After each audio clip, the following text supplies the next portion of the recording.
আমি আজ যতটা বদলে গেছি ততটা বদলাতে আমি চাইনি।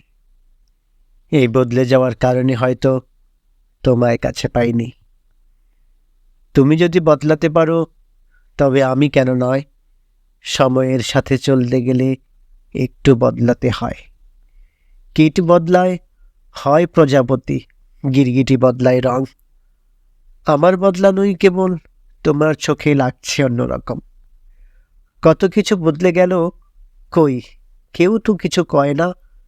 এই আমি বদলে যাওয়া কেন তোমার চোখে সয় না? তুমিও তো কত রং বদলাও, থাকো গিরগিটির দলে। তবে আমার এই পরিবর্তনে তোমার কেন এত জলে? সবসময় সইব আমি, এমন কি আর হয়? ধৈর্যের বাঁধ ছিঁড়ে গেলে নাকি বোবা মানুষও কথা কয়। আর পারিনি সহ্য করতে, থাকতে পারিনি মুখ বুজে। তাই আগের তারিখ বদলে গেল, লাভ নেই তাকে খুঁজে। প্রিয় দর্শক, আমাদের চ্যানেলে নতুন নতুন ভিডিও পেতে চ্যানেলটি সাবস্ক্রাইব করে পাশে থাকা বেল আইকনটি অন করে দিন। এছাড়াও ফলো করুন আমাদের ফেসবুক পেজ।